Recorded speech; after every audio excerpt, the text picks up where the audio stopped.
Ramadan kita pada kali ini merupakan Ramadan yang terbaik. Dan Ramadan kita pada kali ini juga merupakan Ramadan yang boleh membawa kepada pengampunan dosa di sisi Allah Subhanahu wa taala. InsyaAllah pada pagi ini kita akan meneruskan perbincangan kita dengan memberi fokus kepada persoalan-persoalan yang dikemukakan. Jadi kita lihat ya, dalam skrin tu ada soalan. Soalan yang pertama daripada Puan Siti Aminah. Assalamualaikum Ustaz. Waalaikumsalam warahmatullahi wabarakatuh. Soalannya, saya telah mendapat minor stroke. Pinggang sakit kalau berdiri lama. Tangan lemah. Tidak kuat semasa sujud. Saya duduk di atas kursi. Tapi di akhir rakaat, saya boleh tahiyat akhir seperti biasa. Sah ke solat saya Ustaz? Itu persoalannya. Baik. Pertama sekali, terima kasih pada persoalan yang dikemukakan. Iaitu kita ucapkan moga-moga Allah Ta'ala memberi kesembuhan kepada puan yang mendapat minor stroke. Pinggang sakit kalau berdiri lama. Baik. Jadi, kalau ikut persoalan yang dikemukakan ini, pinggang sakit kalau berdiri lama. Itu poin dekat situ. Kalau berdiri lama, bermakna boleh berdiri. Cuma tak boleh berdiri lama, dia akan sakit. Kalau berdiri sebentar, masih lagi boleh. Maka di sini menunjukkan bahawa puan tak boleh duduk di atas kursi terus daripada mula sampai habis. Sebab apa?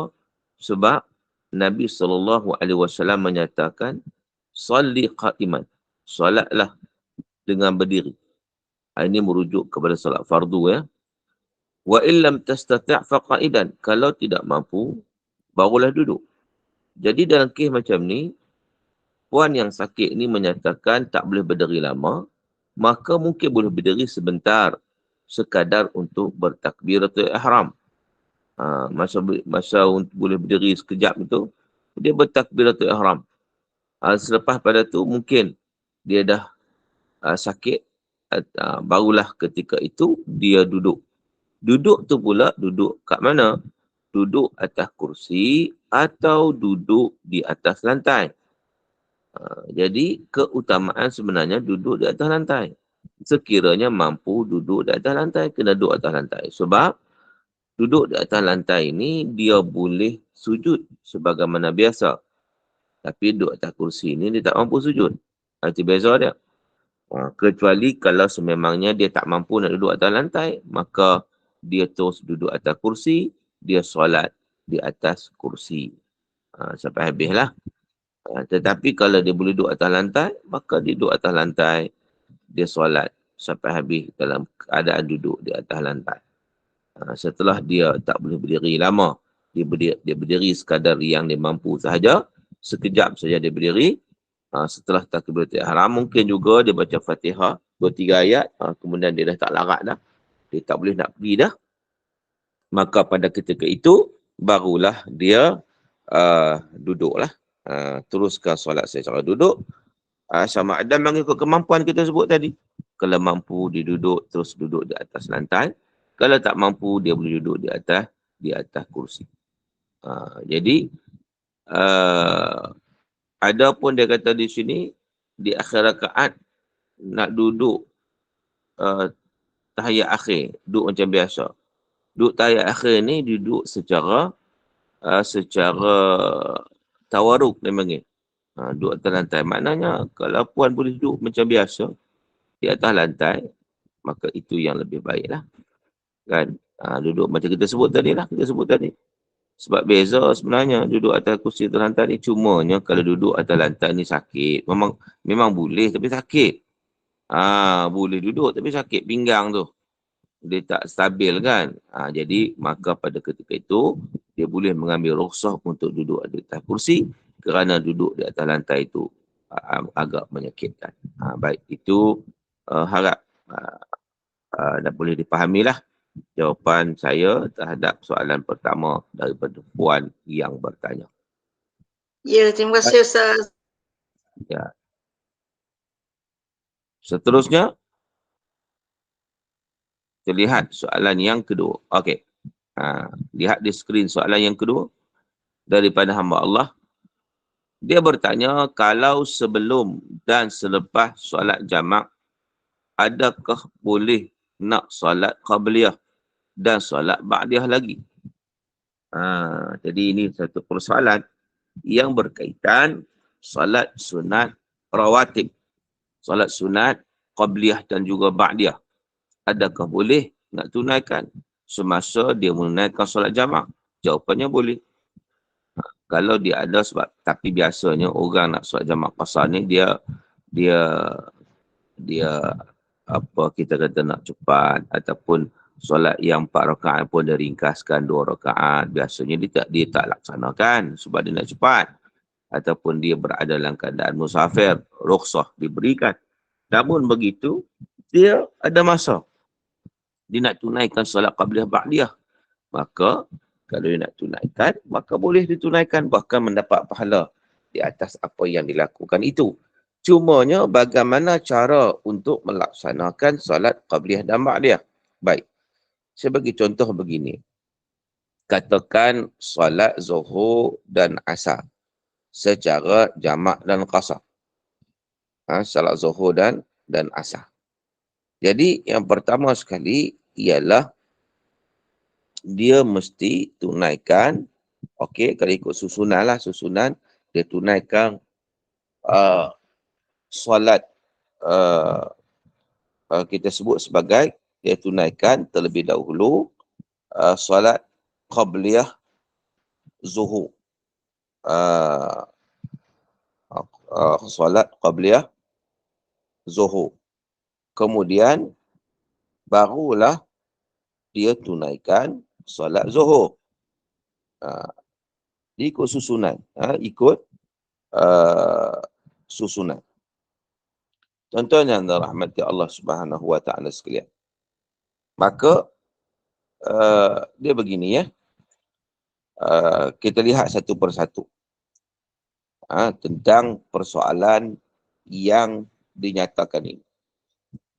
Iaitu tentang bagaimana kalaulah seseorang itu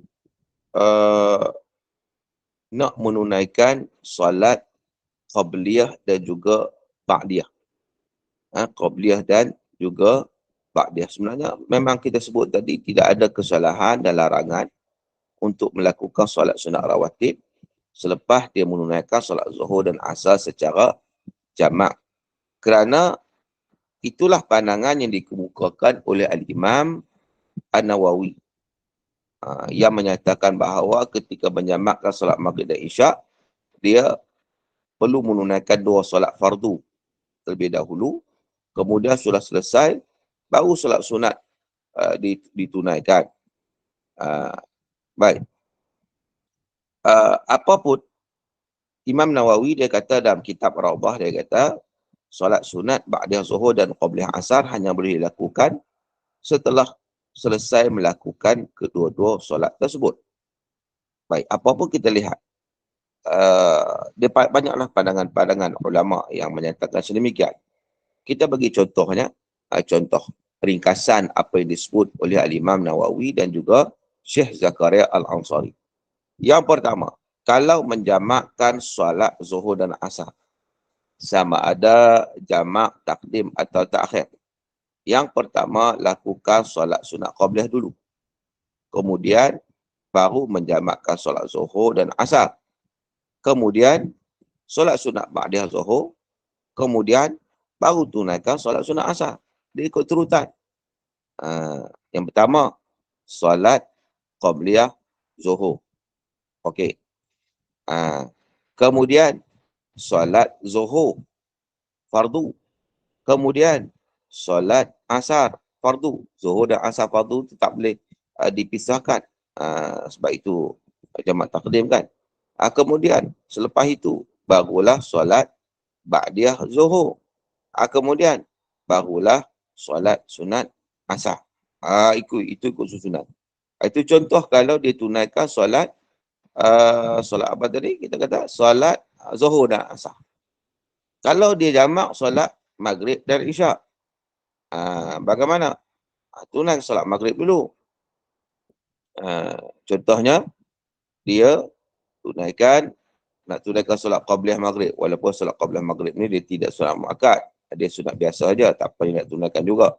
Dia tunaikan 2 rakaat qabliyah maghrib. Kemudian dia solat maghrib, kemudian dia solat isyak. Fardu maghrib, solat isyak.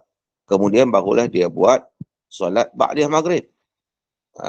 Dan juga dia tunaikan ba'diyah isyak. Jadi,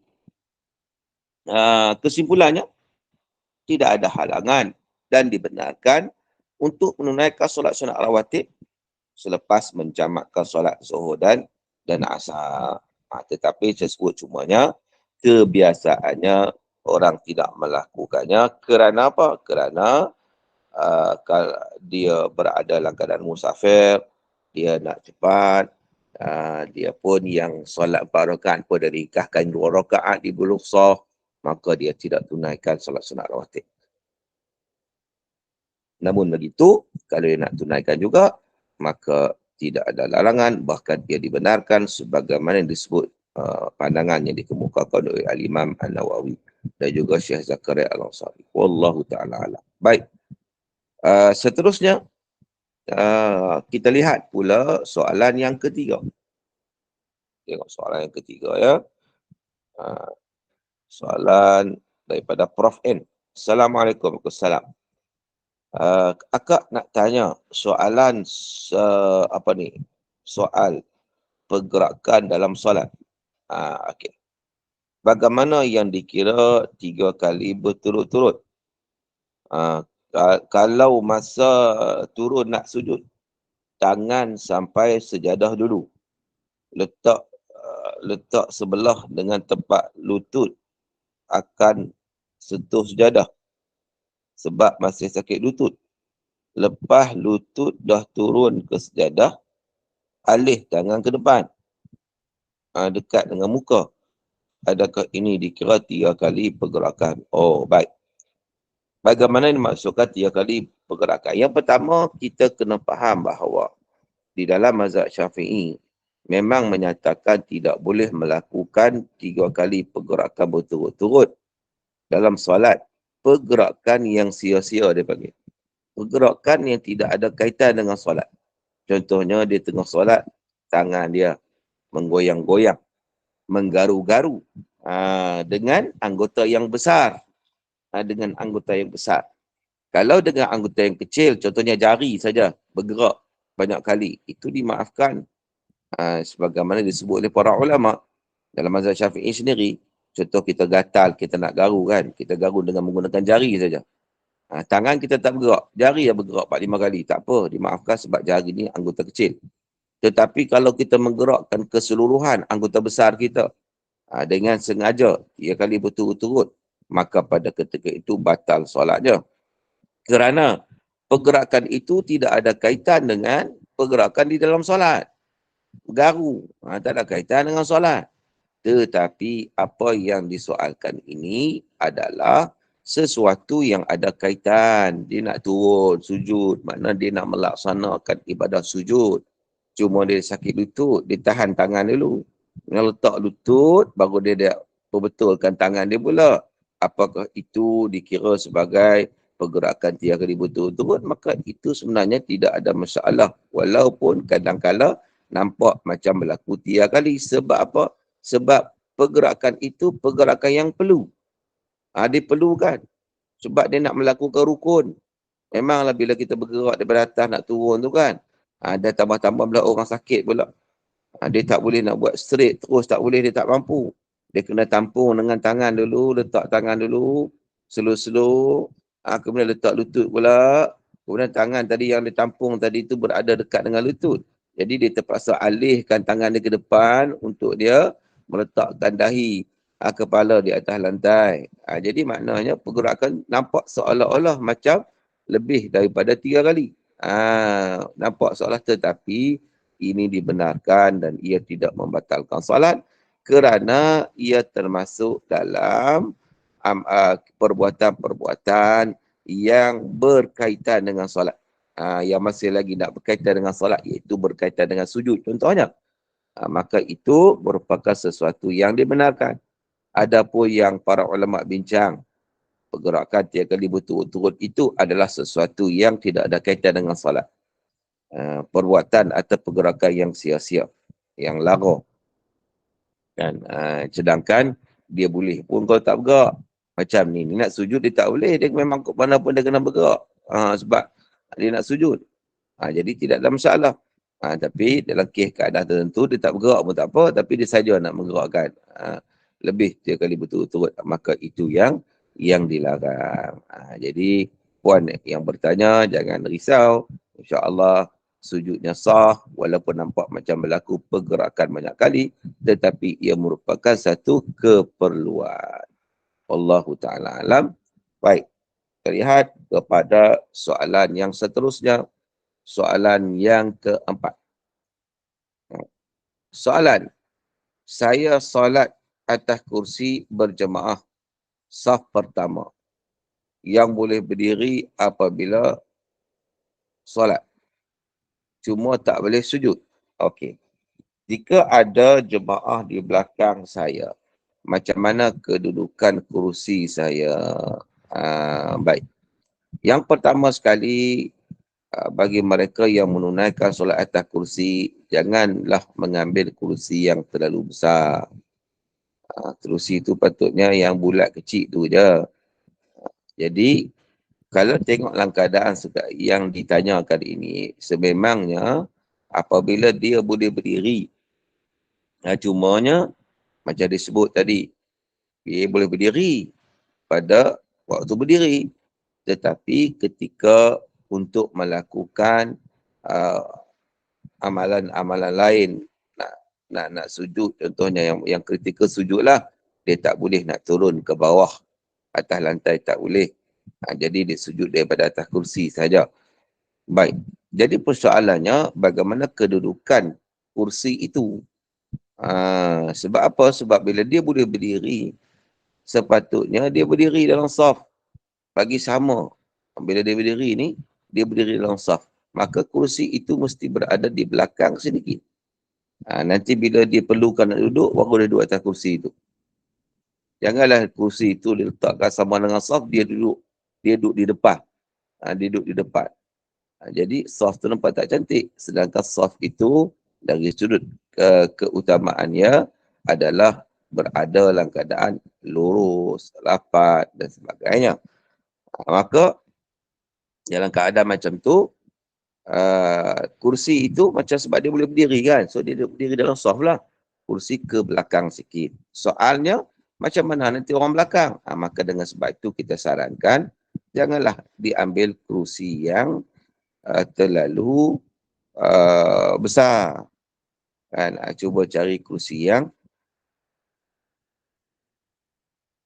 kecil. Satu. Yang keduanya, walaupun dia duduk saf pertama, cuba dia duduk ujung sikit dekat tepi dinding ke contohnya. Sebab biasanya tepi-tepi tu je kita kata dikhaskan ataupun kita letak orang yang solat atas kursi ni. Jadi sama-sama dia ramai. Baik saf pertama, baik saf kedua kan. Itu contohnya antara alternatif yang boleh dilakukan.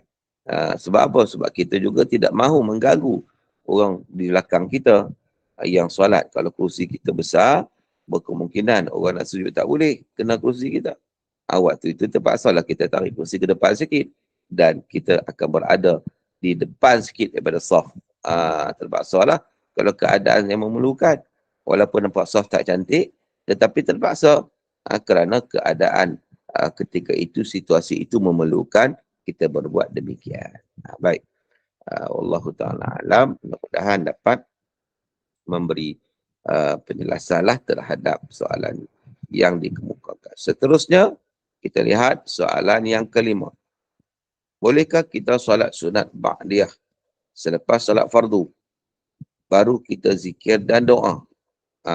Terima kasih kepada persoalan. Soalan ni maknanya, bolehkah kita solat sunat ba'diyah lepas solat fardu? Kemudian barulah kita zikir dan berdoa. Maknanya dia terus tunaikan solat dulu. Selepas solat fardu, lepas bagi salam, dia apa sebelum doa, sebelum zikir, dia bangun untuk solat ba'diyah. Solat sunat rawatib. Lepas tu, barulah dia nak berzikir kepada Allah Ta'ala, dia nak berdoa dan sebagainya. Jawapannya, boleh. Boleh. Boleh dia nak. Dia ada dua pilihan lah. Ada dua pilihan. Sama ada, dia nak zikir dulu, lepas solat fardu, solat zuhur contohnya, dia berzikir dulu, doa dulu. Selepas daripada itu, barulah dia nak tunaikan solat ba'diyah pada zuhur. Itu satu cara. Cara yang kedua adalah selepas dia bagi salam, menunaikan solat fardu zuhur contohnya, dia terus bangun untuk menunaikan solat ba'diyah. Selepas pada itu barulah dia habis solat ba'diyah tu barulah dia berzikir, dia berdoa dan sebagainya, maka ianya adalah dibenarkan. Boleh pilih yang mana-mana yang sesuai bagi dirinya. Wallahu a'lam. Baik, kita teruskan lagi soalan yang seterusnya, iaitu soalan yang ke-6. Soalannya, selepas solat barulah ada orang bagi tahu kiblat tak betul. Adakah kita kena solat semula? Ini kita kena tahu yang pertama sekali, menghadap kiblat itu, dia merupakan syarat untuk kita memastikan solat kita sah, diterima di sisi Allah Subhanahu Wa Taala. Maka antara syaratnya menghadap ke kiblat. Menghadap ke kiblat, macam tutup aurat, mengambil wuduk, itu semua adalah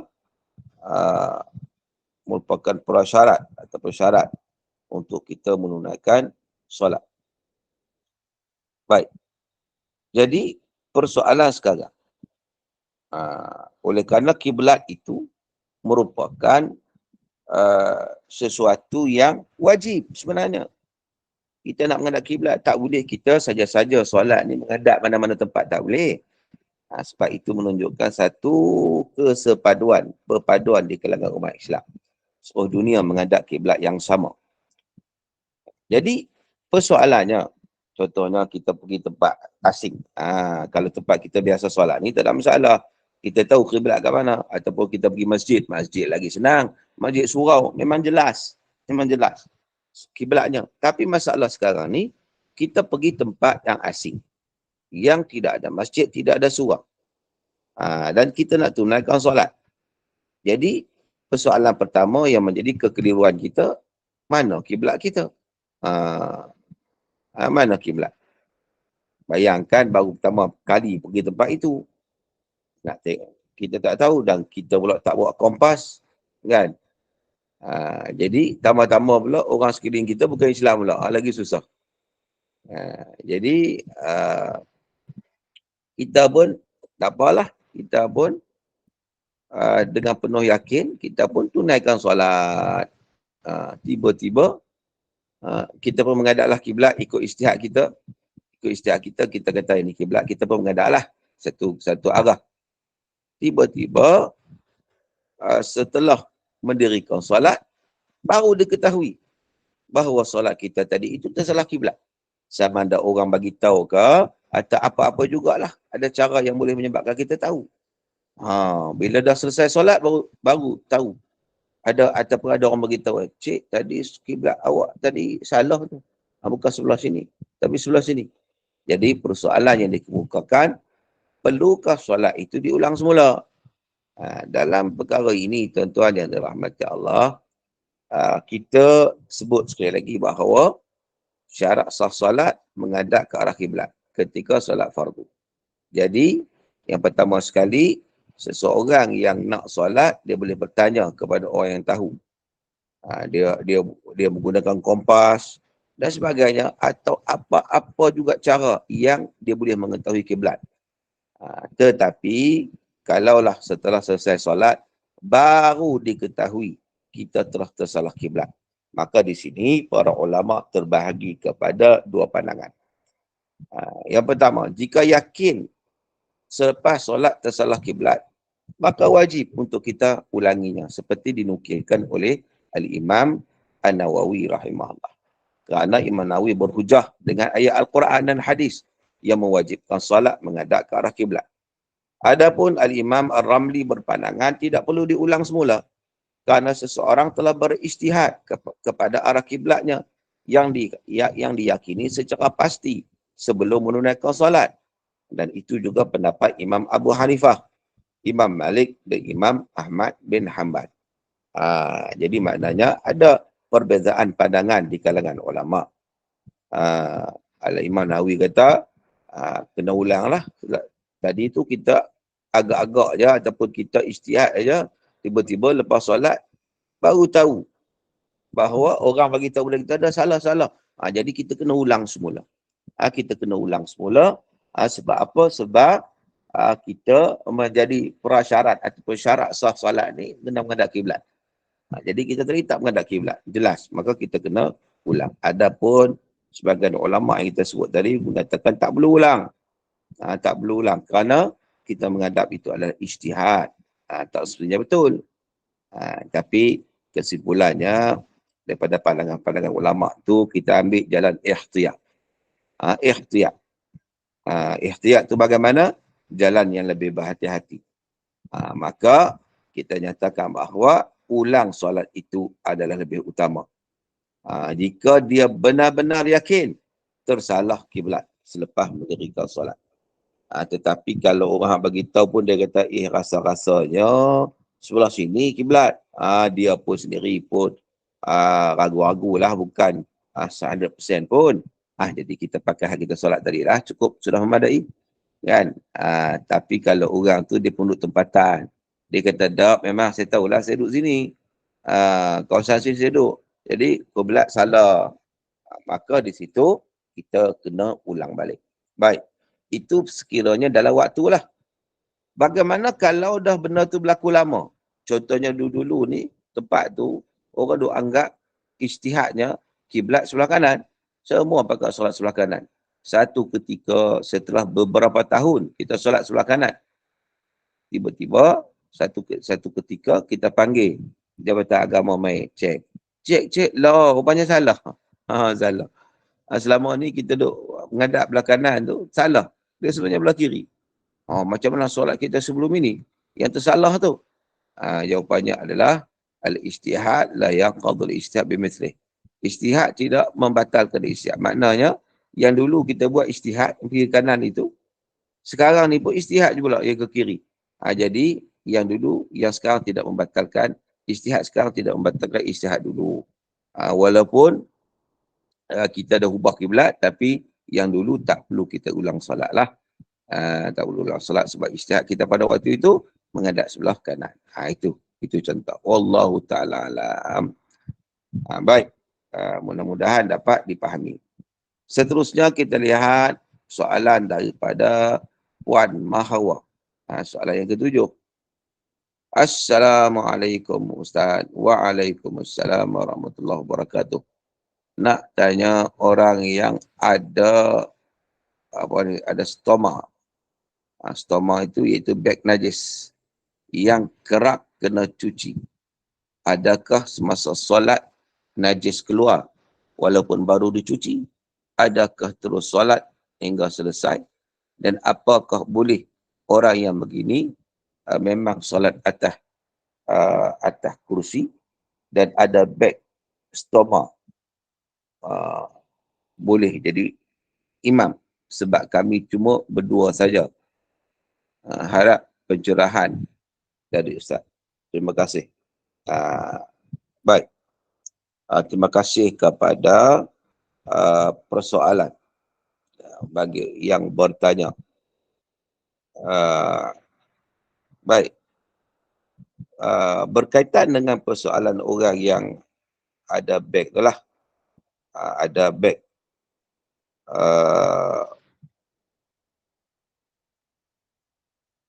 bagaimana solatnya? Bagaimana solatnya? Cara nak buat macam mana? Sebab najis keluar. Najis keluar. Ketika mana dia solat. So bagaimana yang nak buat? Baik. Yang pertama sekali sebenarnya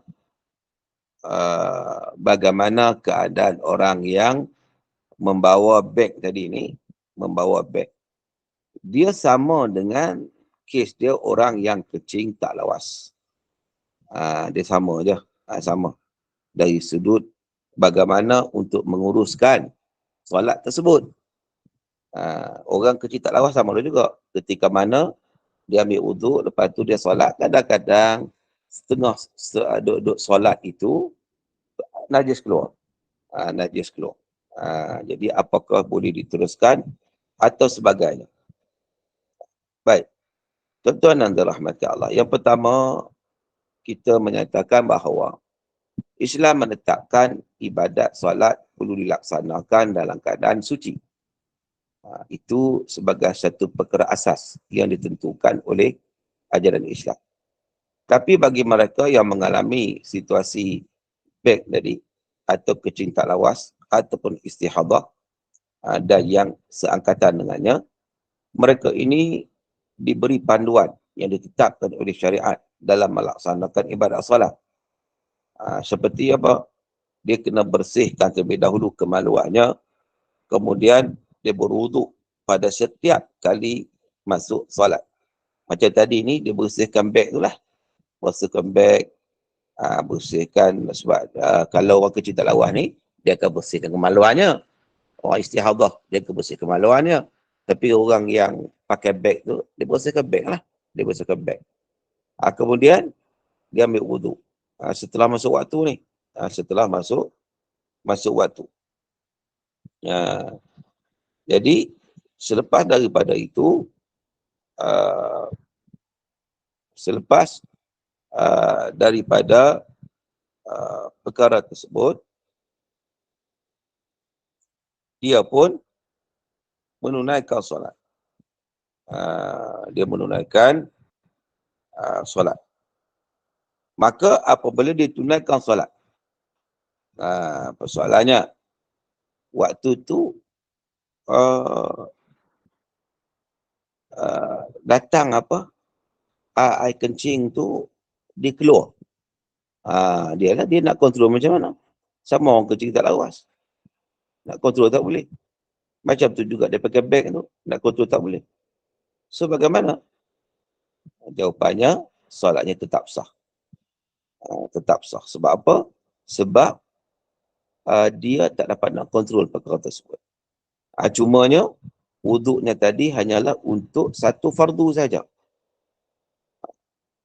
Nanti dia nak solat yang lain pula, maknanya masuk fardu yang lain, dia kena buat sama balik macam tadi. Basuh, ambil wuduk, barulah solat. Adapun solat sunat, tidak ada masalah, dia boleh solat sebanyak mana mungkin. Jadi, kesimpulannya, bagi orang yang punya masalah macam tu, kita sebut tadi, masuk yang bawa beg tu, beg stoma tu, kencing tak lawas, istihadah dan sebagainya, sebelum dia melaksanakan solat, yang pertama, dia kena tunggu waktu solat masuk terlebih dahulu. Tunggu masuk waktu solat. Dia tak boleh ambil wuduk lagi. Dia kena tunggu waktu solat dulu. Dan kemudian, bila masuk waktu solat, dia mula basuh. Mula basuh kemaluannya ataupun beg sama tadi dengan sempurna. Yang ketiga, setelah dia basuh, kalaulah kencing tak lawas, dia balutlah kemaluannya itu.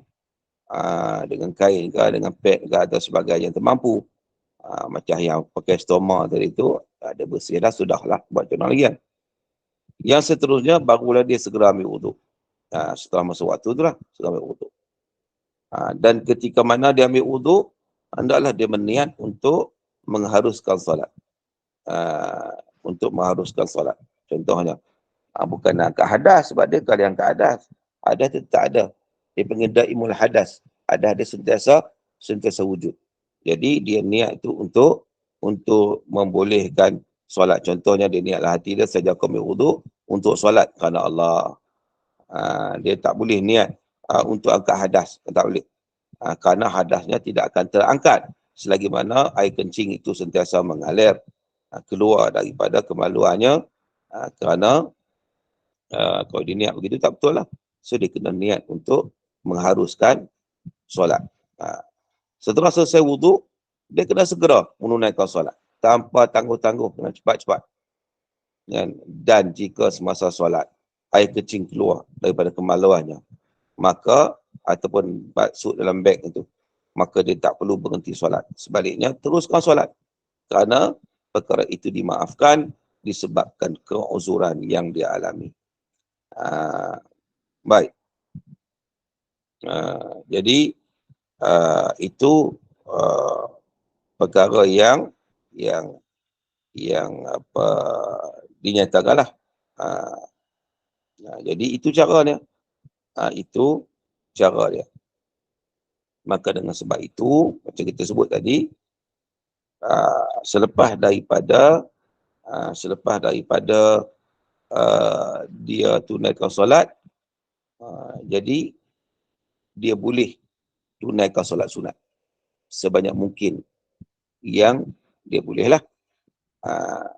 Dia nak tunaikan solat sunat boleh. Nak baca Quran, nak baca Quran, nak apa-apalah solat sunat, solat sunat, dia tidak ada masalah. Cuma kalaulah masuk waktu yang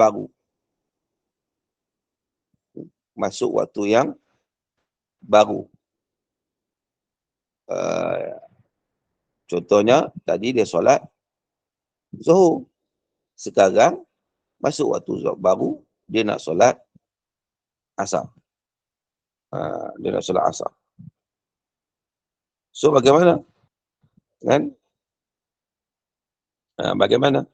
Dia kena buat balik macam yang kita sebut tadi. Dia kena buat balik. Maknanya, dia kena ambil wuduk semula dan sebagainya. Baik, tuan-tuan. Itu saya rasa fahamlah kot. Cara step satu persatu yang kita nyatakan. Soalan kedua, tentang orang penyakit ni, dia jadi imam. Boleh, mereka tinggal berdua je, suami isteri aku kan. So macam mana? Jadi imam ke tak? Baik. Orang yang seumpama ini sebenarnya, para fuqaha menyatakan bahawa maka dilarang untuk jadi imam. Solat maka sah, tak masalah, tapi nak jadi imam ke orang itu. Larangan jadi imam tu bukanlah menunjukkan solat tak sah. Tidak. Cumanya dia ni boleh dikatakan sebagai orang penyakit. Kan? Bagi dirinya tak ada masalah. Tapi dia nak jadi imam kepada orang, itu menjadi masalahnya. Sebab orang je, makmum tu orang sihat. Kan? Jadi dia tengah solat, bagi diri dia okeylah, walaupun air kencing tengah solat tu air kencing datang. Bagi diri dia, sebab dia itu kita kata kategori sakit. Tetapi makmum ni tidak macam tu. Maka dengan sebab itu kata para ulama, orang seumpama itu tidak boleh menjadi imam. Wallahu ta'ala alam. Baik. Itu soalan yang ketujuh. Seterusnya, kita teruskan lagi melihat kepada soalan-soalan yang lain sekiranya ada. Ada tak soalan lain? Itu soalan 7. Ada soalan lain? Ada yang bertulis tu, sekejap nak tengok. Sekejap ya. Macam mana nak buka? Ni. Okey. Assalamualaikum. Waalaikumsalam. Kalau saya nak sambung daripada persoalan tadi, Ustaz. Okey, maknanya setiap solat fardu tu memang kita akan ambil uduk barulah. Tapi bagaimana kalau kita nak qada solat? Maknanya kita nak buat subuh, maghrib, isyak. Bolehkah dalam satu uduk sahaja? Baik, terima kasih kepada persoalan. Jawapannya tak boleh sebab itu adalah solat fardu. Jadi, kalaulah begini, setelah dia solat, tengah solat itu keluar air kencing contohnya, keluar. Jadi, dia nak qada. Bila dia nak qada, dia kena basuh balik, dia kena ambil wuduk semula. Barulah dia boleh tunaikan solat qada.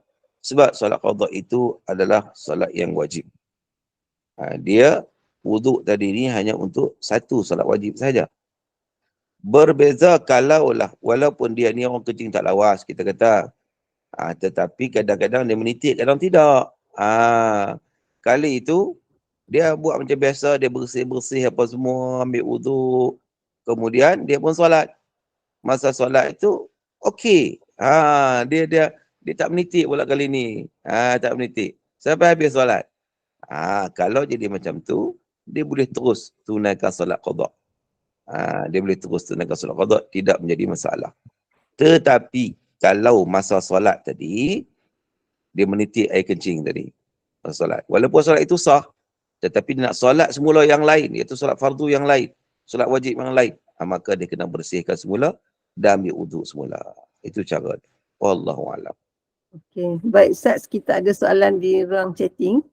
Assalamualaikum Ustaz, jika ada masalah kesihatan lepas makan ubat menjadi rasa nak pening tak dapat ke toilet untuk bersuci, boleh ke buat jamak contoh maghrib dan isyak sebab terpaksa berehat untuk redakan pening?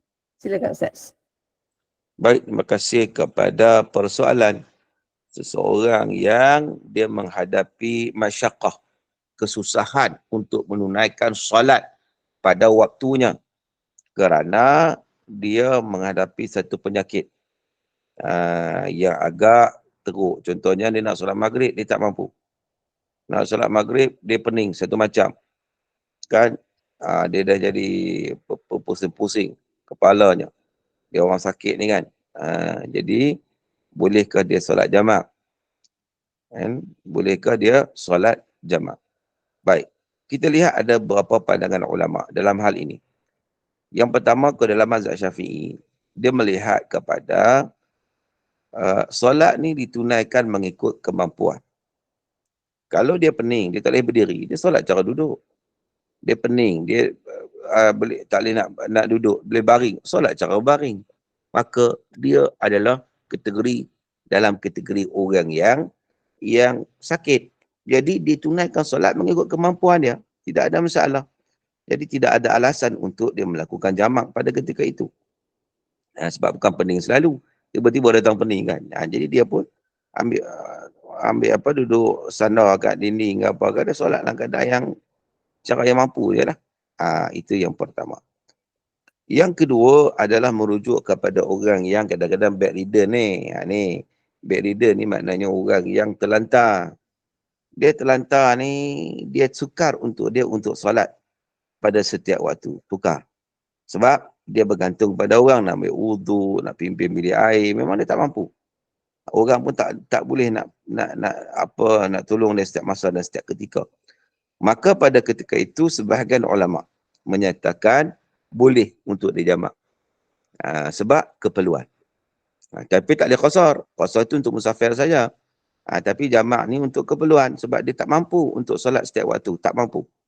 Dengan kekangan-kekangan kesihatan itu, tak ada orang nak bantu dan sebagainya, maka di sini pandangan ulama membenarkan untuk dia jamak sahaja kerana ada masyaqqah yang berlaku. Al-masyaqqah tajlibu taisir. Jadi, dia boleh jamak. Tapi tak boleh qasar lah. Mengikut keadaan situasi kesihatan dia. Adapun yang tadi ni, contohnya dia pening. Dia elok pun, dia sihat. Tapi sesekala mai pening. Mai pening, adakah dia boleh terus jamak? Dah, tak boleh.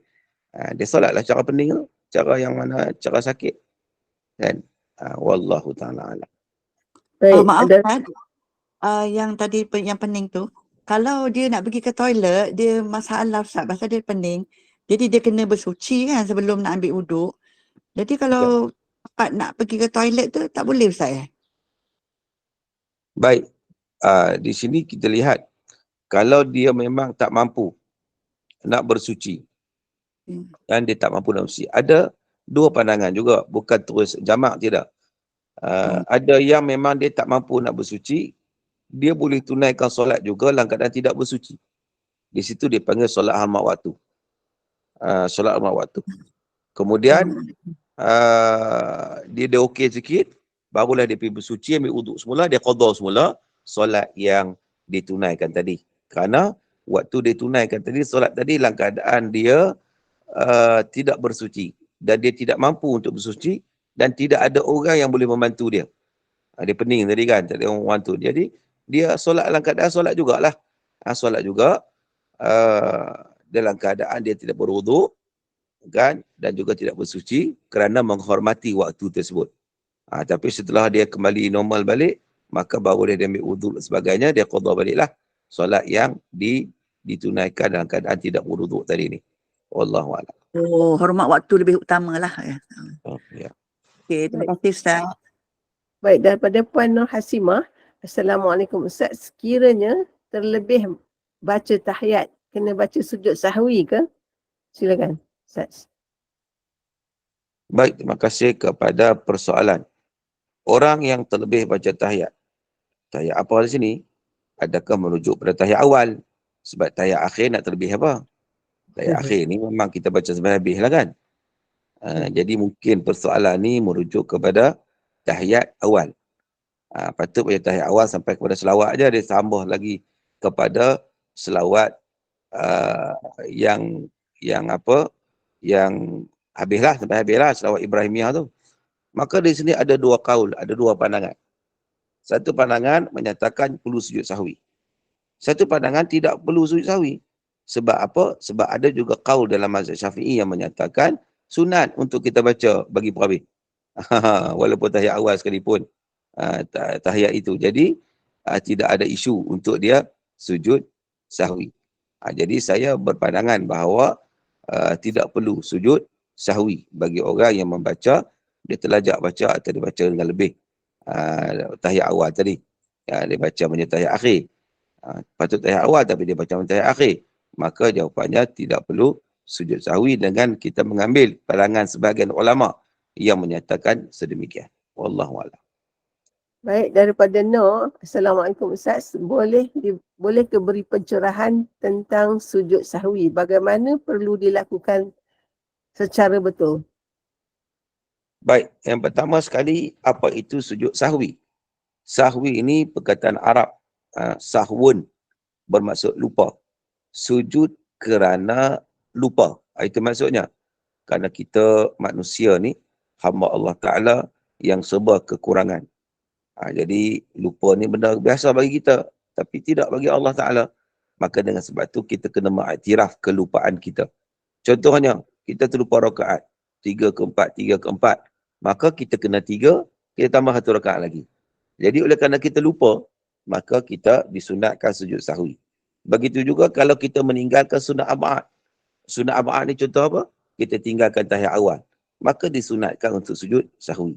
Tetapi adapun kalau kita tertinggal sunat hayat, contohnya tertinggal angkat tangan ketika mana takbir, membaca tasbih subhanallah azim juga tertinggal, maka itu tak perlu sujud sahwi sebab itu hanya sunat hayat semata-mata. Dia yang perlu sujud sahwi ini adalah sunat meninggalkan sunat ab'ad.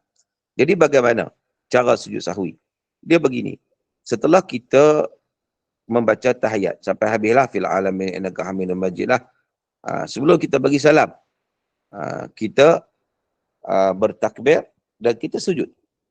Sujud pertama, kemudian duduk atau sujud pada kali kedua, kemudian barulah kita memberi salam selepas daripada itu. Masa sujud itu, apa yang kita nak baca? Kita boleh baca zikir, contohnya subhana man la yanamu wa la yashu. Maha suci Allah yang tidak tidur dan tidak lupa. Kita mengiktiraf, ya Allah Ta'ala Maha Suci, yang tak tidur tak lupa, yang lupa ni kita. Kalaulah kita tak hafal subhana man la yanamu wa la yashu, kita tak hafal, kita boleh baca subhanallah Allah macam biasa, tidak ada masalah. Yang pentingnya adalah sujud sahwi itu dilakukan sebelum bagi salam, iaitu dengan 2 kali sujud. Bagaimana pula setelah kita bagi salam, tiba-tiba kita teringat, loh tadi aku tak tak tahiyat awal. Contohnya, dah bagi salam dah pun. Kata para ulama, kalaulah baru bagi salam, baru. Kita boleh sujud kembali. Takbir Allah Akbar, terus sujud dan kita bagi salam semula. Itu boleh. Itu boleh. Kalaulah kita baru saja bagi salam, mana waktu tu agak singkat.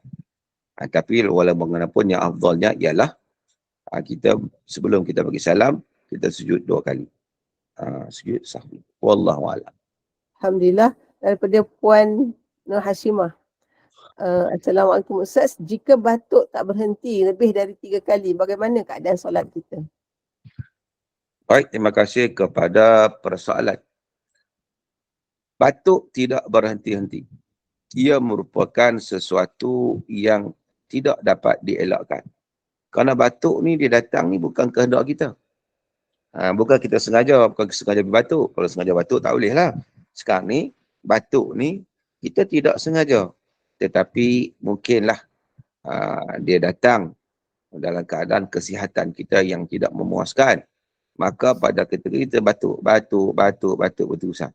Maka ia tidak menjejaskan solat. Boleh tunaikan solat seumpama biasa. Kecuali kalau dia batuk tu sampai terkeluar air kencing. Contohnya, batuk kerak sangat ni, biasanya okey je pun bila batuk sampailah dia terkucil sedikit. Maka ketika itu membatalkan solat. Batal solat sebab apa? Sebab terkucil tadi. Tetapi kalau semata-mata batuk, kan, maka tidak ada apa-apa masalah lah, tidak membatalkan solat. Wallahu a'lam.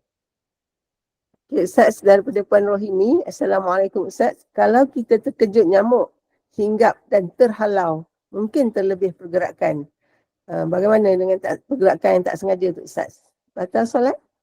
Baik, terima kasih kepada persoalan yang dikemukakan. Nyamuk datang kepada kita dalam keadaan kita solat. Tiba-tiba kita halau dengan menggunakan tangan anggota yang besar. Halau, tolak sana, kelepiak sini, kelepiak sana. Kan? Tangan kita ni kira bila terbangnya nyamuk ni, kita nak tangkap dia, kita nak tolak dia, maka itu membatalkan solat. Kerana pergerakan 3 kali berturut-turut yang bukan daripada perbuatan dalam solat. Itu perbuatan halau nyamuk. Perbuatan halau nyamuk ini tidak ada kaitan dengan solat sebenarnya. Jadi, dia menggunakan anggota yang besar daripada tangannya dengan berusaha untuk menangkap nyamuk itu atau menolak nyamuk itu dengan melakukan berturut-turut, maka ianya membatalkan solat. Sebab apa? Sebab perbuatan itu bukan perbuatan daripada solat. Jadi kita kena hati-hati. Nyamuk nak datang ni, biar dia lah. Kan? Jadi supaya tidak melakukan perbuatan-perbuatan yang tidak ada kaitan dengan solat. Wallahu a'lam. Baik, daripada Puan Rasini Ibrahim.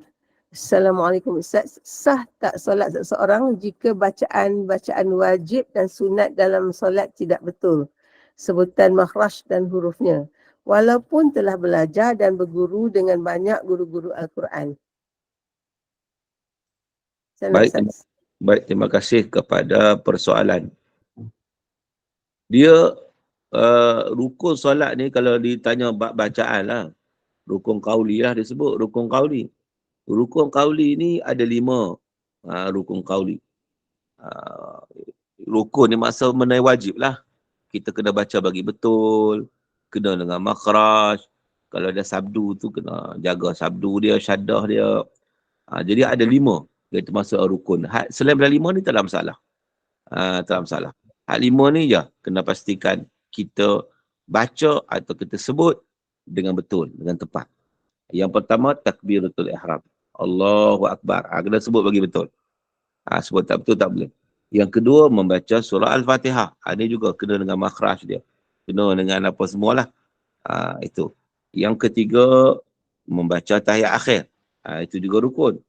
Yang keempat berselawat pada Nabi pada tahiyat akhir. Dan yang kelima memberi salam dengan ucapan Assalamualaikum warahmatullahi. Jadi maknanya ini 5 yang merupakan kita sebut tadi sebagai rukun qauli yang perlu dijaga dari sudut bacaannya, lafaznya, makhrajnya. Kena jaga. Kena jaga makhrajnya. terhadap bacaan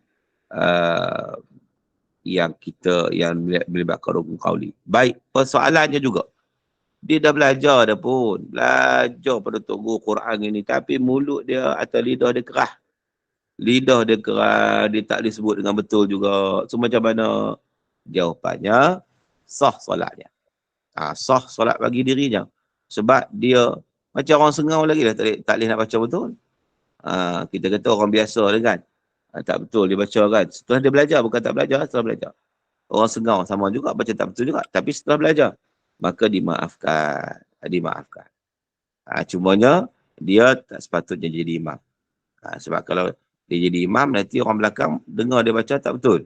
Maka orang akan mufarakah. Tapi bagi diri dia sendiri, solat bagi diri dia tidak ada masalah. Sebab apa? Sebab dia takat tu dia mampu. Gitu cerita dia. Takat tu dia mampu. Lidah dia dekat tu je. Dia mampu. Jadi dimaafkan. Wallahualam. Baik, daripada Puan Nora. Assalamualaikum Ustaz. Saya ada dengar ada Ustaz berkata, kalau solat tarawih tak cukup, tak dibuat 20 rakaat, kita tak dapat apa-apa solat dikira sia-sia. Betul ke Ustaz? Mohon pencerahan. Silakan. Baik, terima kasih kepada persoalan. Jawapannya adalah tidak betul. Tidak betul. Kerana bilangan solat tarawih itu menjadi khilaf di kalangan ulama. Bagaimana perkara khilaf itu boleh menjadi sia-sia? Sudah tentulah tidak akan menjadi sia-sia. Sebagai contohnya, pada hari ini sekalipun, di Masjidil Haram, dia tunaikan solat tarawih 10 rakaat. Apakah solat tarawih di Masjidil Haram sia-sia? Itu persoalannya. Di Masjid Nabawi pun sama juga. Adakah sia-sia? Jadi perkataan yang dikeluarkan oleh ustaz itu sangat-sangat berbahaya. Seolah-olahnya dia menafikan semua orang solat itu. Belum lagi orang solat di masjid hari ini, dia solat 8 rakaat. Masuk witir 3 rakaat. Sia-sia. Adakah tak masuk tarawih? Ini satu dakwaan yang tidak berasas. Sedangkan ia termasuk dalam perkara khilaf. Bila perkara khilaf ni kita kena berlapang dada sebenarnya. Sebab itu, dari sudut khilafnya ada ulama yang kata 8, 10, kan? Berdasarkan dalil yang dikemukakan. Itu Aisyah kata Nabi solat malam ni tak lebih daripada 11 rakaat. Malah 8:3. 11 rakaat. Baik. Jadi Sayyidina Umar pula dia mengumpulkan untuk buat 20. Begitu. Jadi maknanya dia adalah satu keluasan kepada kita untuk kita tunaikan. Tunailah berapa rakaat pun. Dan yang rajihnya kata para ulama, dia berdasarkan kepada hadis Nabi SAW, Salatul Lail Masda. Solat malam ini ditunaikan 2 rakaat. Tak kisahlah berapa rakaat sekalipun. Kita nak tunaikan 8 ke, 20 ke, 36 ke, 40 ke, sebagaimana yang telah dilakukan oleh penduduk Madinah, yang mereka itu tunai 36 rakaat tarawih, sampai witir 39, hampir 40 rakaat. Jadi maknanya, ini termasuk dalam perkara keluasan dalam hukum syarak. Tidak ada masalah. Tunaikanlah dengan sempurna, dengan baik. InsyaAllah mendapat kebaikan di sisi Allah Ta'ala. Bukanlah bila solat 8, terus tak terima. Solat 10, terus tak terima. Bukan begitu. Yang pentingnya kita tunaikan dengan sempurna, dengan cantik. Cuma lagi banyak, lagi baguslah. Jadi, tuan-tuan yang dirahmati Allah Ta'ala sekalian, kesimpulannya, apa yang dikatakan oleh Ustaz tadi tak betul. Sebab dia seolah-olahnya dia menolak terus pahala. Dia bagi dia hanya satu saja, 20 rakaat saja baru tarawih. Kalau tak 20, tak dia bagi tarawih. Itu tak betul. Wallahualam. Okey, daripada Puan Fauziah. Assalamualaikum. Nak tanya Ustaz, jika saya solat tarawih 10 rakaat berimam, untuk rakaat seterusnya, saya niatkan untuk qada solat subuh. Berimam. Boleh ke Ustaz? Baik, terima kasih kepada persoalan. Dia antara solat sunat yang ditunaikan itu, dia niat qada. Imam solat sunat, dia niat qada solat subuh contohnya. Maka boleh, tidak ada masalah. Dia benarkan. Bukan setakat qada subuh, qada maghrib boleh, qada isyak boleh. Cuma lepas imam bagi salam, dia tambah lagi 2 rakaat sebab isyak ni 4 rakaat. Tarawih 2 rakaat. Jadi maknanya dia boleh. Dia nak dapat pahala ikut imam tadi. Sebab itu dia berjemaah. Walaupun solat berbeza. Imam solat lain, dia solat lain. Tidak ada masalah. Boleh dilakukan. Wallahu'alam. Baik, daripada Puan Nita, semalam saya berjemaah di masjid. Saya dengar dengan jelas mendengar takbir dibaca Allahu Akbar dan bukan Allahu Akbar oleh imam. Ada kebacaan begitu? Mohon pencerahan Ustaz. Baik, terima kasih kepada persoalan.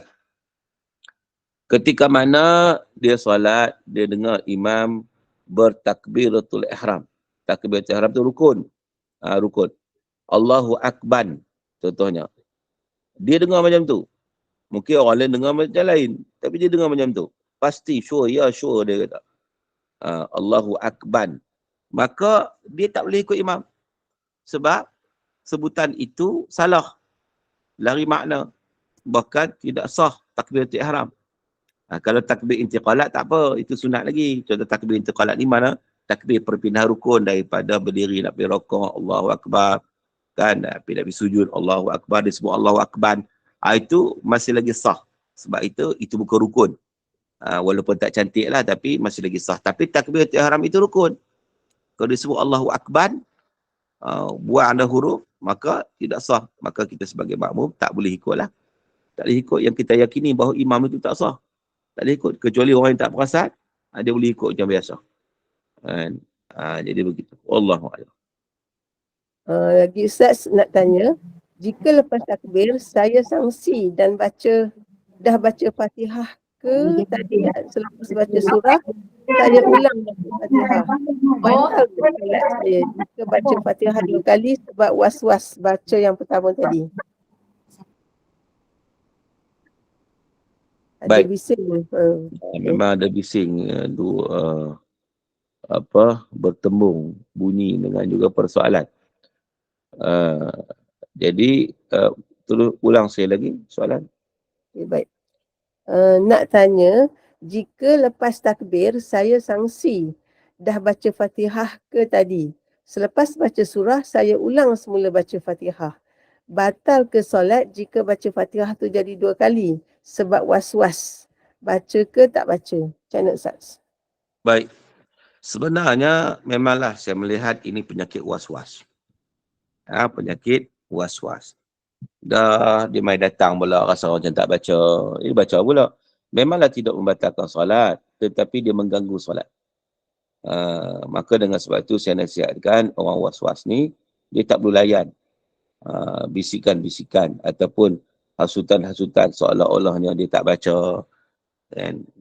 Maka jangan perlu layan. Kalau layan, dia akan ulang Fatihah tu. Dia lepas baca pula lagi, teringat, aku tak baca pula. Dia ulang baca lagi. Maka solat dia tak habis. Sebab duk ulang baca Fatihah. Walaupun tidak membatalkan solat, tetapi akhirnya menjadi makruh. Kerana dia mengulang-ulang benda yang tidak perlu. Kerana was-was semata-mata. Sebab itu, kalau dia pernah penyakit was-was itu, dia kena abaikan lah. Kecuali lah kalau dia ni tak pernah ada was-was pun. Tetapi hari itu, dia rasa yakin bahawa memang dia tinggal suruh Fatihah. Maka dia kena ulang balik lah. Dia kena baca lah. Itu jelas lah. Tetapi daripada persoalan yang dikemukakan, saya nampak dalam kes ni kes was-was. Jadi kes was-was ni, kalau boleh tidak perlulah dilayan sangat. Sebab ia merugikan. Wallahu'alam. Baik, daripada Puan Solehah, ini macam ulang siaran ni, tak apalah. Belajar Ustaz. Assalamualaikum Ustaz. Kalau yang ada masalah satu wuduk untuk satu solat wajib, bagaimana kalau dia sebelum solat wajib menunaikan solat qabliyah dulu? Dia kena mengambil wuduk semula ke untuk solat wajib? Sila Ustaz. Baik, terima kasih kepada persoalan. Iaitu dia masih lagi berkisar tentang masalah kesihatan kencing tak lawas tadi lah. Kencing tak lawas. Bagaimana keadaan wuduknya bila mana dia ambil wuduk, kita sebut bahawa dia kena segera untuk menunaikan solat. Cumanya sekarang ni dia nak tunaikan solat sunat. Solat sunat terlebih dahulu. Baik, dia sebenarnya pertama sekali kita kena lihat bahawa macam saya sebut tadi, kita tak boleh ulanglah dari sudut wajib dia untuk membersihkan, kan, dan sebagainya. Dia membersihkan, kita kata segala apa yang perlu dibersihkan setelah masuk waktu. Setelah masuk waktu, bersih, balut, ambil wuduk. Okey. Selepas ambil wuduk, dia wajib segera menunaikan solat selepas berwuduk untuk mengurangkan hadas. Tapi tak ada masalah kalau dia melewatkan sedikit solat disebabkan oleh masalah solat. Macam tutup aurat, dengar azan, iqamah, nak tunggu untuk solat jemaah, nak cari kiblat, nak berjalan pergi ke masjid. Dan ini semua tidak memudaratkan. Memudaratkan wuduk dia. Walaupun waktu itu air kencing menitis. Maka para fuqaha sebenarnya mereka menggalakkan bagi orang mengidap penyakit ini agar datang lewat ke masjid. Supaya maka tidak perlu menunggu sampai jemaah lain datang. Jadi maknanya mereka datang awal. Datang lewat. Bukan datang awal nanti dia kena tunggu kan. Jadi begitu. Baik. Dan kalau kita lihat juga bagaimana dalam keadaan sedemikian orang yang berada dalam keadaan itu, apakah persoalannya, apakah dia boleh untuk tunaikan solat qabliyah. Sebenarnya kalaulah sementara dia duduk tunggu orang nak solat itu, dia boleh tunaikan. Dia boleh tunaikan. Kan? Sementara dia tunggu. Tetapi kalaulah ditunaikan terus kita kata solat wajib itu yang lebih utama. Kerana apa? Kerana dia nak mempercepatkan solat yang wajib tadi. Dan macam kita sebut tadi bahawa dia boleh melewatkan hanya kerana masalah solat saja yang berkaitan dengan solat. Solat yang nak tunaikan solat wajib itulah. Solat wajib. Selepas tu dia tunaikan solat sunat pun tidak ada masalah. Selepas daripada ditunaikan wajib. Yang penting ditunaikan wajib dulu. Itu yang paling penting sekali. Sebab itu sebaik mungkin adalah dia tak perlu lagi. Kalaulah nak segera nak buat takut kencing menitik, kemudian lepas pada tu dia tunaikanlah solat sunat. Tidak ada masalah daripada perkara tersebut. Itu antara cara yang boleh dilakukan bagi golongan yang mempunyai penyakit yang kita sebut tadi. Adalah penyakit ni macam-macam lah. Dia yang pertama penyakit salasul baul. Yang kedua penyakit istihadah. Dan juga itulah kot ataupun angin, begitu juga. Ada orang keluar angin tak berhenti. Keluar angin. Maka keluar angin juga termasuk dalam perkara tersebut yang dia berpenyakit. Maka dia boleh ambil wuduk untuk setiap waktu solat fardu. Dan dia boleh menunaikan solat sunat selepas daripada wuduk tersebut. Baik. Jadi harap dapat kita fahami konsep orang yang berpenyakit. Cuma kita sebut tadi bahawa kalau jadi imam, itu menjadi masalah itu. Walaupun perkara itu adalah sebenarnya khilaf di kalangan ulama. Khilaf di kalangan ulama. Ada yang kata boleh, ada yang kata tak boleh. Tetapi perlu dielakkanlah. Wallahu a'lam. Baik Ustaz, Opah nak mencelah sedikit sebelum baca soalan seterusnya sebab banyak jemaah keluar kerana tadarus. Apakah yang lebih penting di saat ini, kita belajar rukun Islam yang kedua, menerusi mendengar soalan-soalan, ataupun penting nak pergi tadarus yang sunat? Sila Ustaz beri penjelasan sedikit supaya tidak ada pembaziran waktu ataupun ilmu di antara kita ketika ini. Silakan. Baik, terima kasih kepada persoalan. Dia sebenarnya memahami keutamaan dalam ibadat itu sangat-sangat penting. Jadi apabila bertembungnya majlis ilmu dengan membaca Al-Quran, maka keutamaannya adalah didahulukan majlis ilmu. Apabila bertembungnya majlis ilmu dengan solat sunat, maka keutamaannya adalah majlis ilmu. Sebab majlis ilmu itu adalah wajib. Apatah lagi dalam melihat nak menyelesaikan masalah-masalah yang menjadi fardu ain, maka ia menjadi satu kewajipan. Jadi tetapi malangnya apabila kita kurang ilmu, menyebabkan kita tidak tahu yang mana yang lebih utama. Akhirnya kita memilih sesuatu yang kurang utama daripada yang lebih utama. Kita meninggalkan majlis ilmu untuk pergi berzikir. Kita meninggalkan majlis ilmu untuk pergi bertadarus, untuk pergi baca Quran, untuk solat sunat dan seumpamanya. Maka ini menunjukkan kita akan mendapat kerugian. Kerana dengan majlis ilmu sebenarnya pahala lebih besar daripada pahala-pahala yang kita buat, yang amalan-amalan sunat yang kita buat tadi. Dan saya sendiri pernah melihat kadang-kadang ketika mana kita buat kuliah. Kita buat kuliah, kita ajar fardu ain ni, benda-benda yang utama, benda hukum hakam ni. Ada seorang ni, bukan muda tua dah, tetapi dia tengah solat sunat. Lepas solat sunat, solat. Lepas solat sunat, solat. Lepas solat sunat, solat. Bagi dia mungkin dia rasa solat sunat dia itu lebih baik sebab banyak. Dia boleh tunaikan solat sunat yang banyak. Majlis ilmu ni tak macam tu aja. Sebenarnya dia salah. Sebab apa? Sebab dalam hadis Nabi kata apa? Man ta'allama baba minal ilmi khairul lahu min an yusalliya alf raka'ah. Sesiapa yang belajar satu bab daripada ilmu lebih baik daripada solat sunat 1000 rakaat. Maknanya kalau dia solat sunat saja boleh ada 20 rakaat, 30 rakaat. Banding dengan majlis ilmu lagi besar pahala dia. Maka dengan sebab itu orang yang meninggalkan majlis ilmu sebenarnya dia merupakan satu kerugian. Dia rasa macam dia untung sebab dia pergi buat benda lain.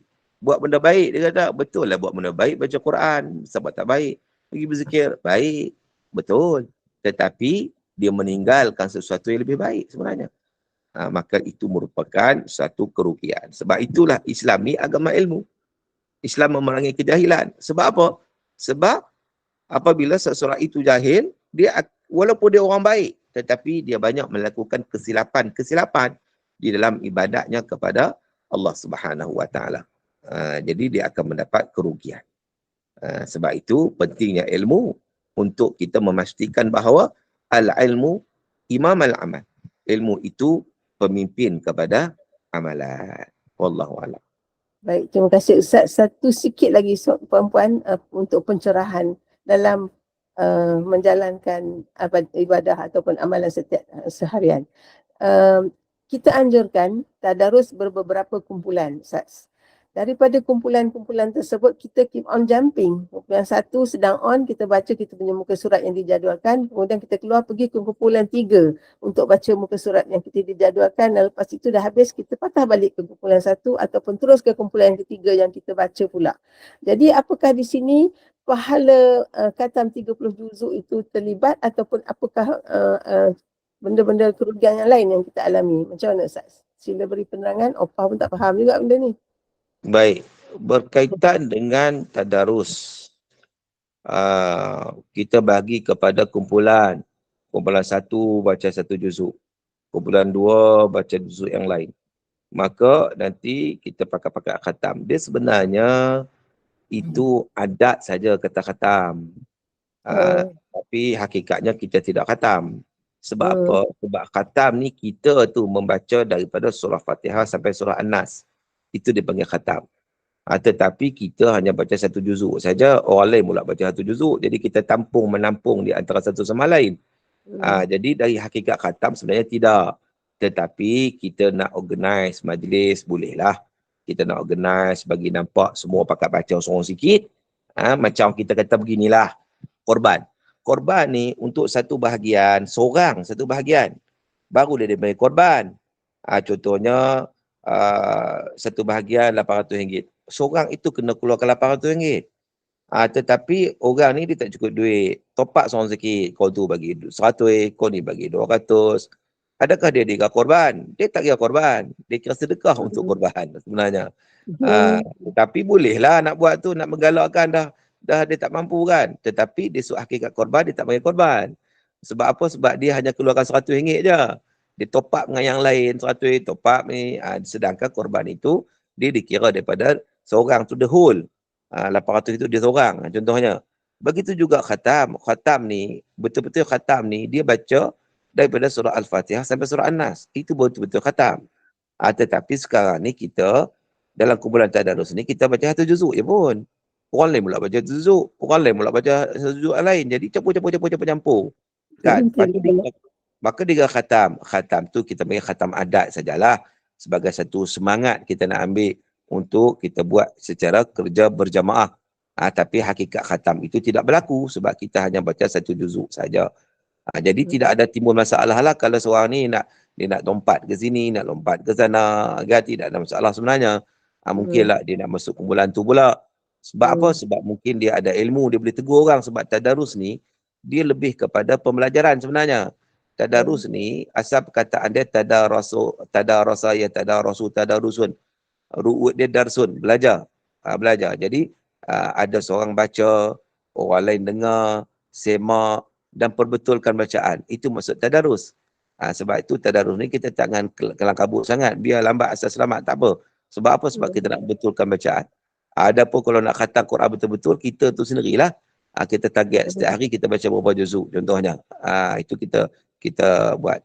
Adapun tadarus ni lebih kepada pembelajaran dalam kumpulan untuk kita membaca Al-Quran dengan betul. Itu.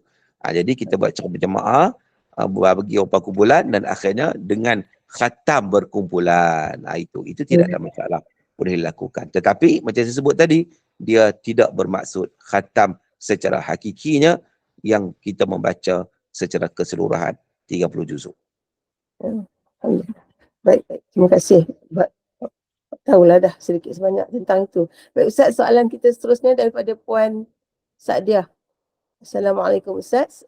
Mohon beri penjelasan tentang solat witir dari segi niat dan cara melakukannya. Silakan Ustaz.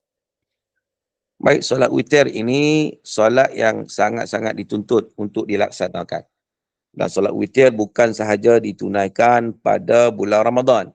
Tetapi solat witir disunatkan, dilakukan setiap malam sepanjang tahun. Dan Nabi SAW tidak pernah meninggalkan solat sunat witir. Sehingga kan dalam mazhab Hanafi menyatakan wajib solat sunat witir. Begitulah dia punya kepentingan solat sunat witir itu. Yang kadang-kadang kita agak mengabaikannya. Baik. Jadi solat sunat witir ini, hukum dari sudut jumhur menyatakan sunatlah, sunat muakkad, sunat yang sangat-sangat dituntut. Dan dia hanya boleh dilakukan pada waktu malam sahaja. Bagaimana cara untuk melakukan? Ada 3 kaedah untuk kita melakukan solat sunat witir. Yang pertama, kita boleh tunaikan solat witir selepas daripada solat isyak. Itu yang pertama. Ini tak kira Ramadan lah. Kalau Ramadan ni kita akan buat lepas tarawih kan. Ini kira bukan Ramadan. Lepas solat isyak, kita tunai siap-siap solat witir. Itu cara yang pertama. Yang kedua, kita tunaikan sebelum tidur. Sebelum tidur. Sebagaimana hadis wa an utira qabla an arqud. Untuk aku tunaikan witir sebelum tidur. Jadi maknanya, kita ambil wuduk siap sebelum tidur je kita tunaikan solat witir. Itu cara yang kedua. Cara yang ketiga adalah kita menjadikan solat witir kita di akhir sekali setelah kita menyelesaikan solat sunat yang kita nak lakukan termasuk solat tahajud. Berdasarkan hadis Nabi, ij'alu akhir salatikum bilaili witra. Jadikanlah akhir solat kamu pada waktu malam itu dengan solat witir. Jadi maknanya kita boleh tunaikan last sekali. So ada tiga waktu, ada 3 keadaan yang kita boleh buat. Cuma salah satulah. Bukan buat 3-3, tidak. Salah satu. Kalau kita dah buat lepas isyak, cukuplah, tak payah buat waktu lain. Kalau kita buat dah sebelum tidur, maka tak perlu buatlah lepas bangun tidur. Ataupun kalau kita nak jadikan dia di ujung sekali, jadikan di ujung sekali. Dan sebab Nabi kata, la witrani fi lailah, tidak ada 2 witir dalam satu malam. So sekali saja. Bagaimana ditunaikan solat witir? Witir itu maksudnya ganjil. Sekurang-kurangnya 1 rakaat. Tapi yang paling elok 3 rakaat. Atau nak lebih pun boleh 5, 7, 9, 11. Jadi nak tunai macam mana? Kita ambil yang sempurna 3 rakaat. 3 rakaat, pertama sekali kita tunaikan 2 rakaat. Nak baca apa? Bacalah apa pun. Tidak ada masalah. Ataupun tu imam dia akan baca apa? Sebab Nabi pernah baca, rakaat pertama lepas Fatihah baca surah Al-A'la. Kau nak baca itulah, boleh baca surah Al-A'la. Sebab Nabi pernah baca. Yang kedua, rakaat kedua, lepas Fatihah baca kuliah. Contoh ya kafirun. Surah Al-Kafirun. Tapi dia tidak terhad, nak baca apa pun boleh baca. Jadi kita buat 2 rakaat bagi salam, kemudian kita tambah 1 rakaat lagi. 1 rakaat. Jadilah 3 rakaat. Itu satu cara. Cara yang kedua, kita terus tunaikan 3 rakaat. Terus tunaikan 3 rakaat. Tanpa tahiyat awal. Untuk membezakan dengan maghrib. Boleh juga. Tapi di masjid surau kita, dia mengambil yang pertama tu lah. Buat 2 rakaat, kemudian buat 1 rakaat, 3 rakaat. Itu cara buat dia. Wallahu'alam. Ustaz, ada lagi yang masih was-was tentang stoma tadi. Soalannya begini, merujuk kepada kes stoma tadi Ustaz, jika dia ingin melakukan solat jamak Zuhur hujung waktu, asar awal waktu lah maksudnya, perlu ke dia ambil 2 kali wuduk? Contohnya selesai solat Zuhur, sebelum asar ambil lagi sekali. Macam mana Ustaz? Baik. Masih lagi berkaitan dengan menunjukkan bahawa kadang-kadang mungkinlah ramai orang yang berpenyakit yang berkaitan dengan kencing tak lawas ni. Kencing tak lawas. Ataupun yang berkaitan dengan kita kata penggunaan beg dan sebagainya. Maka dengan sebab itu, macam kita sebut, rukhsah yang ada di dalam ajaran Islam ni, memberi rukhsah dalam keadaan melakukan ibadat kepada Allah Subhanahu Wa Taala, dan dia tidaklah kita kata menjadi halangan untuk dia menunaikan solat. Baik, bagaimana keadaan orang yang nak solat jamak? Bagaimana keadaan orang nak solat jamak? Kalau kita menyatakan tadi bahawa orang yang kencing tak lawas ni, dia untuk satu fardu, maka dia perlu tunaikan satu wuduk. Satu wuduk. Jadi di atas dasar tersebut, sebagian ulama menyatakan dia boleh mengambil wuduk semula. Dia kena ambil wuduk semula untuk dia tunaikan pula solat. Walaupun dia jamak. Tapi ini satu keperluan. Satu keperluan untuk mengambil wuduk. Maka dia solat yang pertama. Lepas habis solat pertama, ketika solat itu dia rasa keluar air. Itu keluar air kencing tadilah kita sebut tadi. Dimaafkan, dia terus solat. Dia terus solat. Lepas pada tu, dia bersihkan semula, ambil wuduk untuk solat yang kedua. Sebab dia solat fardu. Tetapi, kalaulah masa solat pertama tadi, dia rasa tak keluar pun. Dia rasa tak keluar. Mungkin sebab air kencing ni memanglah, dia keluar tak ada kontrol. Tetapi kadang-kadang dia tak keluar pun. Jadi dia boleh, kalau tak keluar, maka dia tak perlu ambil wuduk semula. Dia terus solat yang kedua dengan menggunakan wuduk yang sama. Tetapi, kalaulah di tengah solat itu keluar, maka dia perlu bersihkan untuk dia tunaikan solat yang kedua, yang juga merupakan solat fardu. Wallahu'alam. Baik Ustaz. Soalan berikutnya ni adalah mengenai soalan solat sunat subuh yang dikatakan ada tahiyat awal dan akhir. Bunyi soalannya, Ustaz, solat sunat subuh saya was-was dah baca tahiyat awal ke belum? Saya cuba yakin terus duduk dan baca tahiyat akhir. Macam mana Ustaz? Dan bagi salam. Baik, terima kasih kepada persoalan. Solat sunat subuh dan juga solat subuh ataupun apa-apa solat yang 2 rakaat, yang sifatnya 2 rakaat, tidak ada tahiyat awal. Tidak ada tahiyat awal. Sebab tahiyat awal ni ditunaikan, dibaca ketika rakaat kedua. Dia rakaat kedua ni habis dah. Tahiyat akhir dah. Dan tidak ada tahiyat awal pada rakaat pertama, tak ada. Sebab itu kalau solat maghrib 3 rakaat, bolehlah tahiyat awal rakaat kedua, tahiyat akhir rakaat ketiga. Kalau solat isyak 4 rakaat, bolehlah tahiyat awal rakaat kedua, tahiyat akhir rakaat keempat. Tapi kalau solat subuh, tahiyat awal rakaat berapa, rakaat kedua dah habis dah. Terus tahiyat akhir. Jadi maknanya mana-mana solat yang bersifat 2 rakaat, mana-mana solat yang bersifat 2 rakaat, tidak ada tahiyat awal.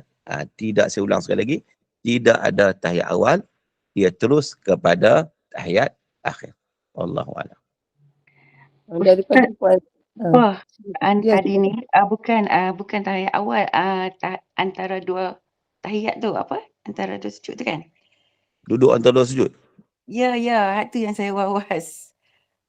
Macam mana? Dan yakin terus duduk tahiyat akhir bagi salam. Boleh Ustaz? Sah lah sunat saya tu. Macam mana? Cuba ulang balik macam mana masalah yang berlaku. dia begini Ustaz, dia dah sujud sekian 2 kali. Dia tak pasti dia sujud tu 2 kali ke sekali. So dia tak pasti, dia terus buat sujud dan buat tahiyat akhir. Itu maksudnya kan puan kan? Ya betul Pak. Dia Puan, begini, lupa sekiranya kita sujud, patut sujud 2 kali, mana adalah duduk antara 2 sujud. Ya. Kalau sujud sekali, dia tidak ada duduk antara 2 sujud. Tapi tak ingat. Sekarang, Dah tak ingat. sekarang.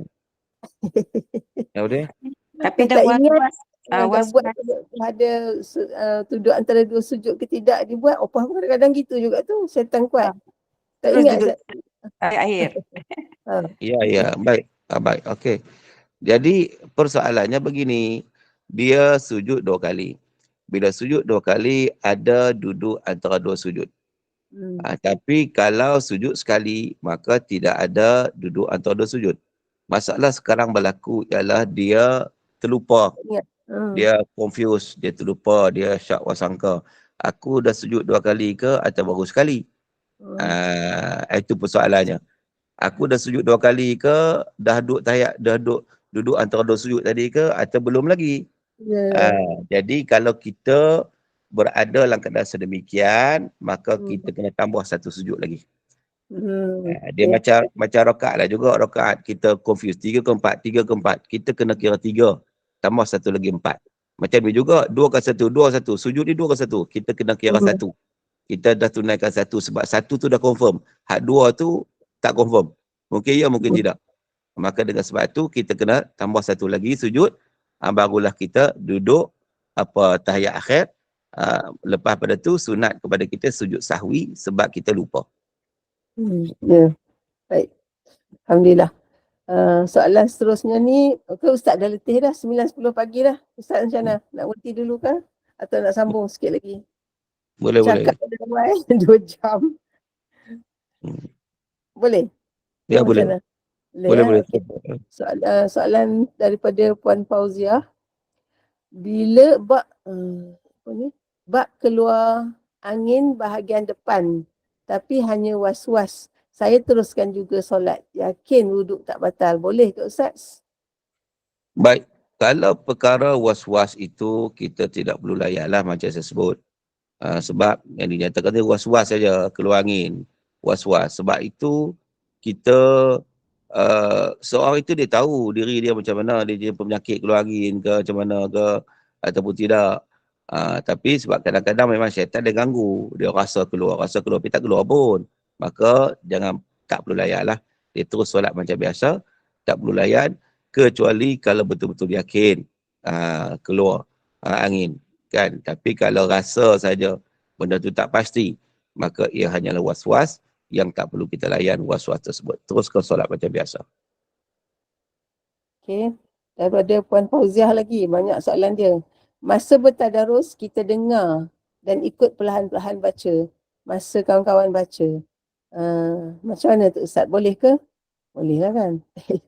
Sila. Baik, tidak ada masalah. Yang pentingnya dia dengar kawan dia baca, dan dia nak ikut slow, nak perbetulkan bacaan. Tidak ada masalah, benda itu benda harus. Boleh. Sama dia nak fokus untuk mendengar ataupun dia nak ikut untuk membaca sekali, maka terpulang. Cuma jangan ganggu orang baca tu lah, sebab orang lain nak tengok, nak dengar juga supaya dapat memperbetulkan bacaan kalau berlakunya kesilapan. Wallahualam. Okay, daripada Puan Latifah. Assalamualaikum Ustaz. Bagaimana dengan solat istikharah? Bolehkah kita tunaikan setiap malam sebelum tidur? Mohon bimbingan tujuannya untuk mohon bimbingan Allah dalam Baik. kehidupan. Baik Ustaz, Baik, silakan. terima kasih. Solat istikharah ni, dia ditunaikan kerana ada sesuatu isu yang kita nak selesaikan. Bukanlah secara umum. Kalau kita nak Allah bimbing kita, hari-hari kita solat istikharah tu tak kena, tak betul. Solat istikharah ni ketika mana kita berada dalam dilema. Contohnya, kita nak tukar kerja, dapat kerja baru. Kita nak pergi tak kerja tu? Contohnya, atau nak kekal ke kerja sekarang. Ataupun orang meminang kita. Kita nak terima tak pindangan ni ya? Nak terima atau tak terima. Jadi kita dilema dalam sesuatu isu. Waktulah kita istikharah. Istikharah ni kita nak pilih. Kita tak tahu pilih. Maksud istikharah tu pilih. Maksud istikharah tu pemilih. Solat untuk meminta pilihan. Yang kita tak tahu nak pilih yang mana. Pilih A atau pilih B. Pilih C atau pilih D. Maka disitulah disunatkan untuk kita memohon kepada Allah Ta'ala untuk memberi bantuan kepada kita dalam pemilihan kita. Jadi kalau dalam keadaan macam ni, boleh buat tiap-tiap malam, tak ada masalah. Sampailah kita dapat memilih isu yang kita nak pilih tadi. Ada pun yang kata tadi, saya nak dapat bimbingan pada Allah Ta'ala. Bimbingan apa? Umum. Dia buat istikharah. Itu tak betul, tak kena. Sebab benda tu tak jelas. Istikharah ni mesti benda jelas. Kita nak memilih sesuatu perkara, sesuatu isu yang perlu kita pilih. Maka kita buatlah. Buat banyak mana tiap malam, tak apa, kita buat. Sampailah kita dapat rasa yang mana yang pilihan kita itu melalui rasa hati kita. Wallahualam. Ustaz, daripada Nur, sekarang pukul berapa? 9.14. Daripada Nur Adida. Assalamualaikum Ustaz, bagi kaum lelaki wajib melakukan solat Jumaat. Jika temu janji yang diberi oleh hospital itu jatuh pada hari Jumaat dan minggu seterusnya, masalah penyakit, macam mana ni? Temu janji hospital jatuh pada hari Jumaat yang lama hingga tak dapat lakukan solat Jumaat. Minggu seterusnya masalah penyakit lutut, tak boleh bawa kereta ke masjid hingga 3 minggu berturut-turut. Apa yang harus dilakukan? Okey. Ustaz faham ke soalan dia? Apa baca pendek-pendek tu? Baik. Baik. Bila mana dia sakit, pertama appointment doktor. Appointment doktor ni kalau boleh ubah, kita ubahlah pada waktu yang lain. Tetapi sekarang ni dia tak ubah. Dia pukul 10 dah pergi jumpa dah. Tiba-tiba pemeriksaan kesihatan itu berlarutan, berlanjutan, banyak nak kena cek. Maka dia terpaksa meninggalkan Jumaat. Ianya diharuskan, dibenarkan kerana ada keperluan. Ada keperluan perubatan tadi, sakit. Maka dimaafkan, tidak ada masalah. Sebab yang dilarang ni adalah meninggalkan solat Jumaat dengan sengaja.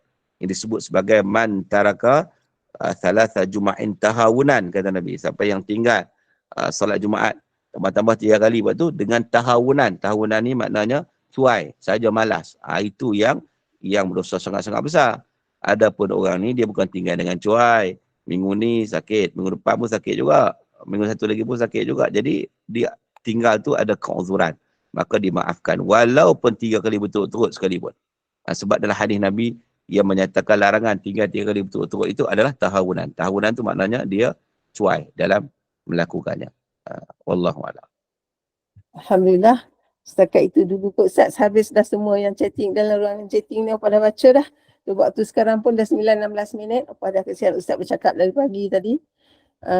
Ada apa-apa dari Ustaz nak buat rumusan ke membuat ke sedikit peringatan ke tentang bab solat yang kita memang sentiasa confuse ni, ataupun tak ada apa-apa, semua dah jelas? Baik, akhirnya mudah-mudahan kita dapat memastikan supaya kita melaksanakan ibadat solat kita berdasarkan kepada ilmu. Itu sangat-sangat penting. Walaupun solat itu kita tunai hari-hari, tetapi ada lagi kadang-kadang kepincangan-kepincangan yang masih lagi membelenggu diri kita yang perlu kita perbetulkan supaya kita dapat upgrade dari semasa ke semasa solat kita sampai ke tahap yang kita tunaikan dengan penuh berkualiti dan khusyuk kepada Allah, yang disebut oleh Allah qad aflahal mu'minun alladzina hum fi salatihim khashi'un. Berjayalah orang yang beriman yang khusyuk dalam solat mereka. Khusyuk setelah dia melaksanakan dengan tepat, dengan betul. Wallahu ta'ala alam. Sekadar itu yang dapat kita bincangkan. Mudah-mudahan sikit sebanyak yang kita bincang diberkati dan dirahmati oleh Allah. Apa yang baik datang daripada Allah. Saya siap, saya bermaaf. Sekian aqulu qawli hadha wa astaghfirullahalazim li lakum wa billahi taufiq wal hidayah. Wassalamualaikum warahmatullahi wabarakatuh. A'udzubillahi minasyaitonir rajim. Bismillahirrahmanirrahim. Alhamdulillah Rabbil Alamin. Wassalatu wassalamu ala ashrafil mursalin wa ala alihi wa sahbihi ajma'in. Allahumma ja'al jama'ana hadha jama'an marhuma wa tafaruqana min ba'dihi tafaruqan ma'suma. Allahumma faqihna fid din wa 'allimna ta'wil. Allahumma atina afdhala ma tu'ti ibadaka salihin. Rabbana 'alaika tawakkalna wa ilaika anabna wa ilaikal masir. Allahumma faqihna fid din wa 'allimna ta'wil. Rabbana hab lana min azwajina wa dhurriyyatina qurrata a'yun waj'alna muttaqina imama. Rabbana atina fid dunya hasanah وفي الآخرة حسنة وقنا عذاب النار. صلى الله على سيدنا محمد وعلى آله وصحبه وبارك وسلم والحمد لله رب العالمين. تقبل الله منكم. Inna wa minkum taqabbal ya karim. Alhamdulillah. Terima kasih Ustaz. Terima kasih. Terima kasih Ustaz. Ustaz bersama Terima kasih kita pada Puan. malam ini. Assalamualaikum. Banyak soalan-soalan yang kita tak keliru, yang kita keliru. Terima kasih Ustaz. Terima kasih semua. Alhamdulillah. Terima kasih kerana sudi bersama-sama Terima kasih, kita. Opa. pada pagi ini.